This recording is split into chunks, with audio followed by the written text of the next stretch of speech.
What's up, everybody? Welcome back to My Twisted Life and TV. I am Portia. You are here for a recap and review of This Is Us. This is season 5, episode 15, Jerry 2.0. This is going to be really short and sweet because I didn't do it last week and I'm dropping stuff, making noise. And I want to get to the finale. The episode we just saw this week. I'll probably put these videos together. If this goes too long, then you'll see 2 separate videos. So Jerry 2.0 basically has been saying, this whole episode said everything that I said about Kevin, everything that we've said in the comment section about Kevin and his connection to Madison. Like, it's not there. It seems like he's forcing it. What I was surprised to see is that Sophie called him. Like, it's all the exes coming out of the woodwork, all the women that he loved coming out of the woodwork. She can't call to congratulate him, to know about his marriage, about the twins. You know, the wife is beautiful.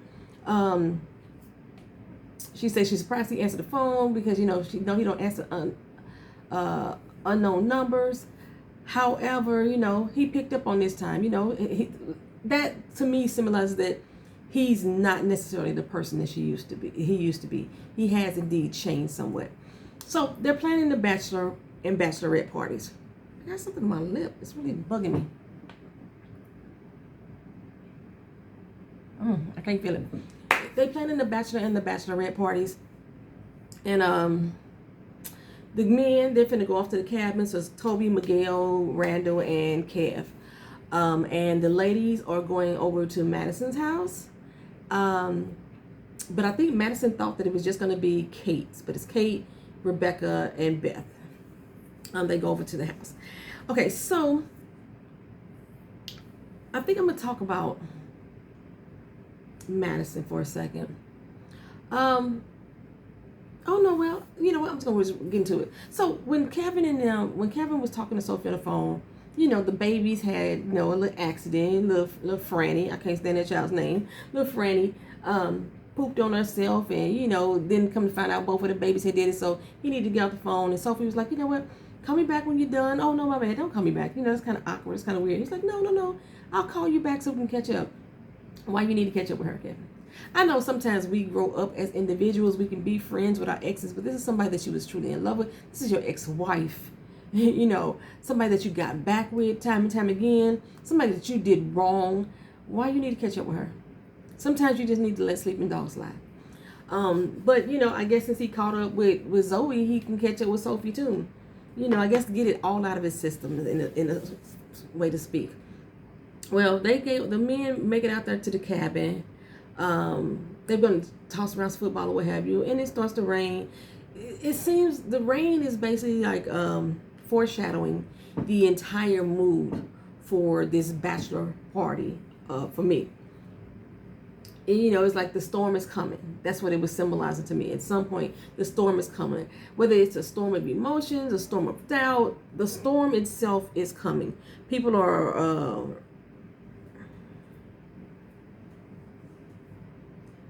I'm all discombobulated, y'all.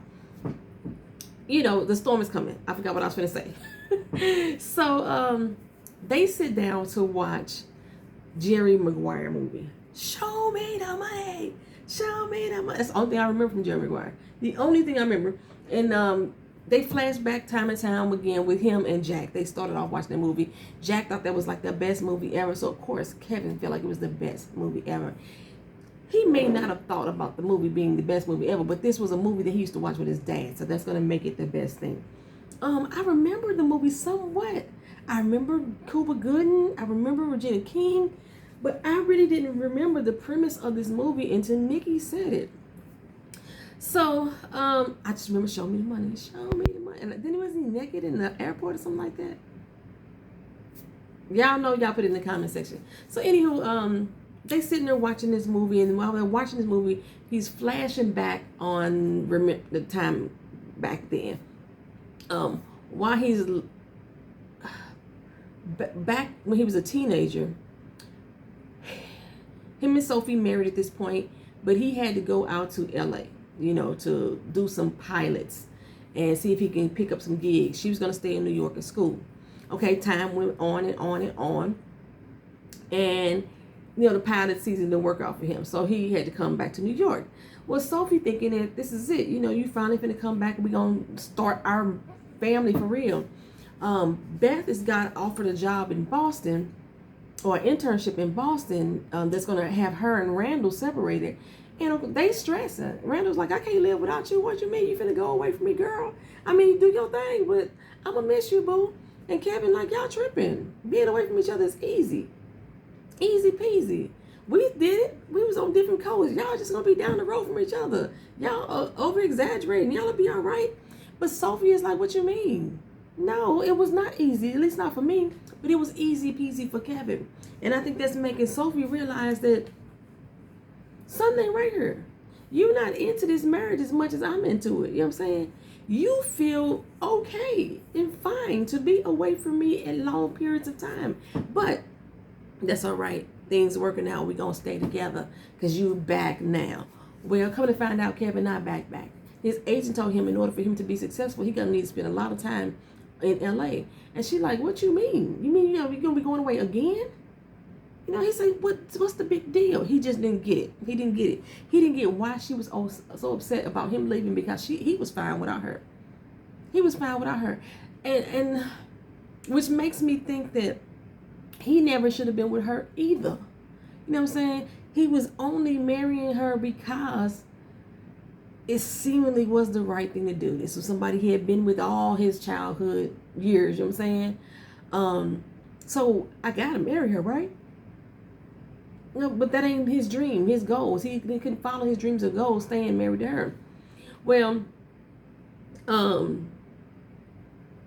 like I say, Beth, she hadn't made the decision whether or not that she was going to go on this trip, but we thinking, yeah, this is what you're going to do. This is your dream, your goal, go chase it, right?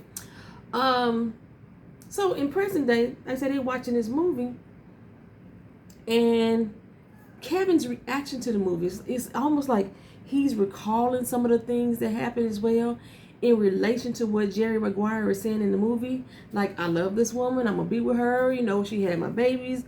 We're going to stick it together. You know what I'm saying? And Randall was like, you used to couldn't sit down and keep still when this movie came on. This was your favorite, This was the last movie you watched with Dad. But you don't seem like you're really into it. And then Nikki said something along the lines, I don't know why you're not into it. This movie is you. This movie is literally the story of your life. Found some girl, knocked her up, and now you're getting married. You're going to just stick it out because you think that's the right thing to do. And no, Kevin took offense to that. Like, what you mean by that? He mean exactly what he said. You, what is the word I'm looking for? You're only doing this to prove to yourself that you can stick through something, that you could work it out. You know what I'm saying? Your feelings and your emotions for her aren't as genuine as you try to convince us they are. And he was like, no, I love her. I'm marrying her because I want to be with her. That is not why you were marrying her, Kevin. But okay, we're going to let you run with that. And Nikki was like, okay, calm down. You know what I'm saying? Just, diarrhea in the mouth. Go ahead with that. But he was like, no, we ain't finna forget about it. We finna talk about it. So he really started to go in on Nikki. And everybody was like, okay, bro, calm down. So Randall said, you know what? We need to have a gentleman's meeting. Everybody in a little funk right now. And Toby's still tripping off this job thing. Miguel still worried about Becca, because she's supposed to have like earliest onset of dementia. So he's concerned about her relapsing while he's gone away. Let's say,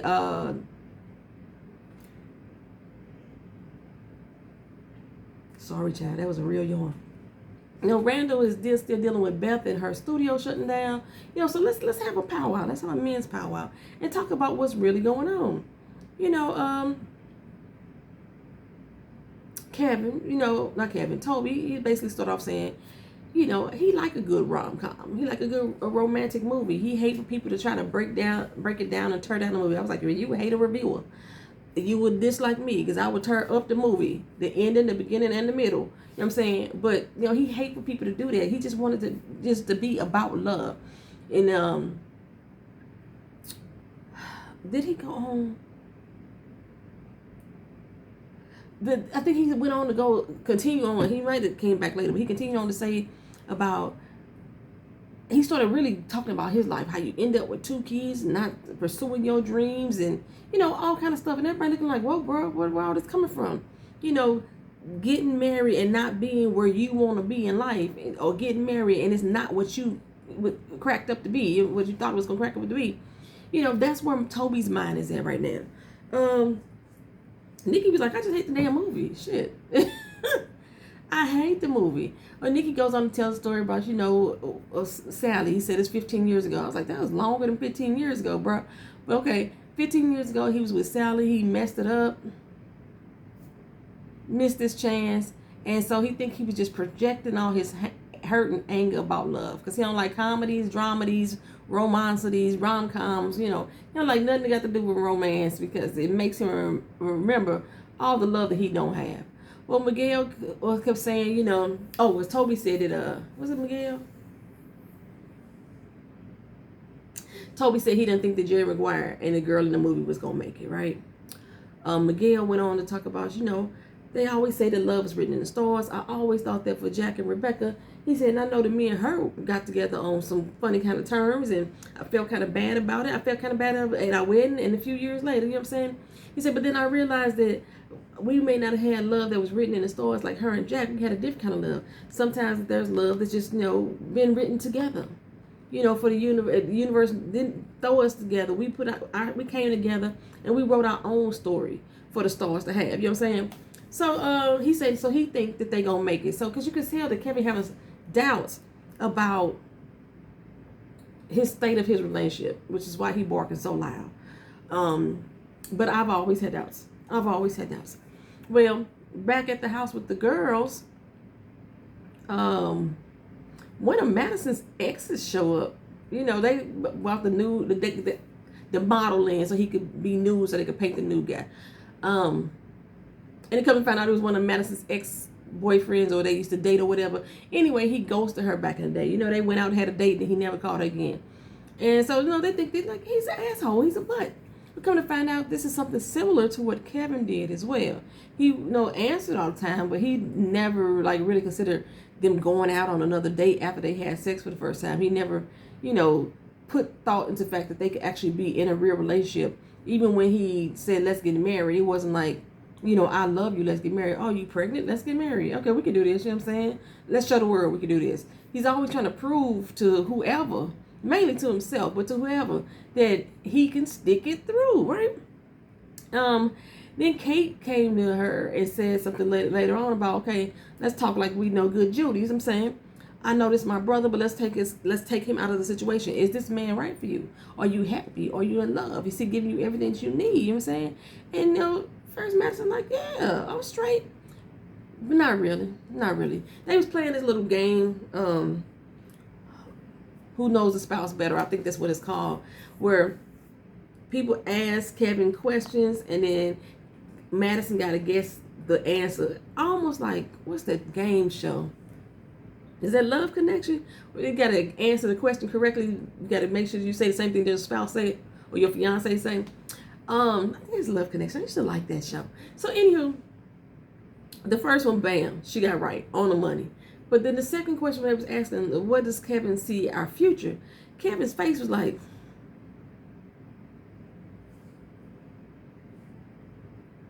future. I'm sorry, can you repeat the question? That's basically what his face was looking like. And he said, oh, that's a trick question. Because Madison know I don't never want to get older than 40. But Madison had like a whole plan out. She had a 10-year plan for them, for what they was going to be like once the kids could be grown and out the house. But Kevin can't see past the age of 40, which is right now. He can't see past the here and now because he don't want to never get older than 40. At first, she laughed it off and she chuckled it up, but then she played it back later on and she realized that he could not give an answer. He can't really see a future with her. He never has. Everything has been so spur of the moment for them. But so the way that they are rolling this up is if this wedding is not going to happen, or they're going into this wedding with a lot of doubts or whether or not they're going to be a happy couple. He got doubts on his end. She got doubts on her end. That's pretty much what that whole little episode was about, right? There's nothing else that I really missed much except for Beth. She got another job opportunity that she wasn't considering doing. And Becca, she leaned on Becca for advice. Becca was happy, like finally somebody treating me like I'm normal, like I'm not sick. I appreciate you coming to me for this advice. And she told her, go and do it. You know what I'm saying? You know, I think this was similar to like the internship that she wanted back in the day. It wasn't that she didn't want the job, it's that she know how hard it could be, right? Well, in this particular case, Beth got offered a position at a dance academy. The dance academy is what broke her, that lifestyle, being in that type of organization. She was like, there's so many things wrong with it. So Becca's like, well, go in there and change it. You do you. You go in there and you make it happen. So that's how we know, that's how Beth is going to get her dance studio back. She's going to have her own dance academy, I'm assuming. So Toby, you know, he's talking about he had one bite for a job offer, and that one bite was like up in San Francisco, some doggone word. But that's not the best thing for him to do with a wife and kids. And that's similar to what Kevin was going through by continuously leaving Sophie in New York, a brand new wife, running off to LA to follow his dreams. And it didn't work out for him. It ended their marriage. But like, you know what I'm saying? He don't want to live with these regrets of never being able to do it. So at the end, Toby decided to call up San Francisco and accept the offer, or at least tell them he's interested in accepting the offer. That's definitely gonna put a lot of stress and strain on their marriage. She's gonna be in San Pedro, San Diego. She's in LA. They Southern Cali, and he's gonna be up north in San Fran. The family ain't going up there. You best believe that family ain't going up there, because Kate is now happy in the job that she has. She's finally found her purpose. She's not gonna go. Their relationship is already on the break as well. You know what I'm saying? What I'm thinking, the way that they're setting it up is, if this wedding is not going to happen, I think it is. I think the wedding is going to happen. However, we don't see Madison normally in the future episodes. So we're going to see what's going to happen. Are they going to like start tying her in the future episodes? Or is the wedding definitely not going to happen? You know? Like I said, we already know that Beth is getting the dance studio. We already know that Becca is going to like have a definite setback with her health. So those things we already know. So I'm going to watch this finale, and we're going to see how they go. All right? I'll talk to you again soon. Peace.